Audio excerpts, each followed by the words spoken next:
Yahoo minasan, welcome back again with Mr. K di sini. Kembali lagi di konten nyeleneh yang pastinya ditunggu-tunggu orang gabut yang penasaran akan berbagai pertanyaan-pertanyaan seputar anime yang cukup membuat pikiran kenyut-kenyut karena dihantui rasa penasaran yang mendalam. Jadi konten ini hadir sebagai solusi untuk menjawab pertanyaan-pertanyaan tersebut. Andai pun kurang puas dengan jawabannya, setidaknya udah terjawab secara simpel kan pertanyaannya. Walau masalah puas atau tidak, itu tergantung selera masing-masing. So, kita mulai saja ya. Jasi, tiap pertanyaan selalu ada jawaban simpelnya.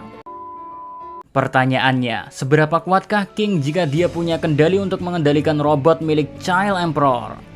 Untuk menjawab ini, jawabannya tergantung situasi King itu sendiri. Kita semua tahulah King itu hanya manusia biasa pada umumnya. Cuma karena keberuntungan berkali-kali ada di momen yang tepat ketika Saitama mengalahkan suatu monster, King mendapatkan popularitas dari masyarakat sekaligus pengakuan dari asosiasi hero sebagai manusia terkuat di muka bumi.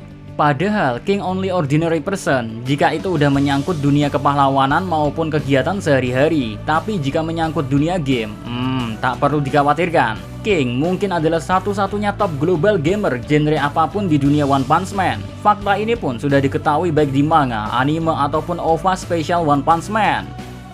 Entah itu game RPG, game fighting ataupun game novel cinta, King bisa memainkannya secara profesional. Nah, lewat fakta dirinya yang jago game inilah bisa diambil sebuah kesimpulan. Ketika King dalam posisi bisa mengendalikan robot Child Emperor, entah itu menggunakan alat bantu misalnya controller, joystick, ataupun harus berada di dalam robot Child Emperor, belum tentu King bisa mengendalikannya dengan baik jika itu untuk melawan monster sungguhan. Bahkan Mr. K berpikir mustahil bagi King untuk menyerang monster sungguhan walau dia dikasih kesempatan bisa mengendalikan robot-robot milik Child Emperor ketika di hadapannya ada monster beneran yang siap menghadapinya.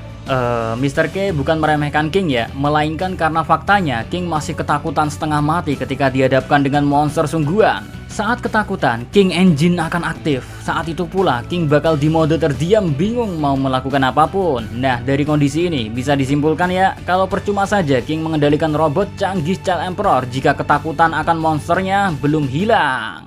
But ceritanya bakal berbeda 180 derajat jika posisi King mengendalikan robot Child Emperor seperti yang terjadi pada film Hollywood Ender Game. Masalah musuh yang nyata alias monster sudah disetting sebagai sebuah game pada umumnya. Jadi di mata King, dia mengendalikan robot Child Emperor hanyalah seperti memainkan sebuah game virtual. So mustahil King bakal ketakutan sama monster. Karena dalam pikirannya, King hanya menganggap monster itu bagian dari musuh yang ada di dalam sebuah game. Nah, kalau posisinya begini, maka dengan sangat yakin Mr. K bisa bilang, King adalah pahlawan terkuat di muka bumi yang bisa dengan perfect memanfaatkan teknologi robot untuk memusnahkan banyak monster. Walaupun robot tersebut hanyalah robot paling lemah sekalipun, tapi kalau dikendalikan King, pasti kita makin jatuh cinta dengan King. Jadi itulah episode jawaban untuk episode Jasi kali ini. Next apa lagi? Coret-coret aja di komentar dan jangan lupa tagar Jasinya ya, biar mudah Mr. K filternya. So see you again next time. Adios si Caramelos.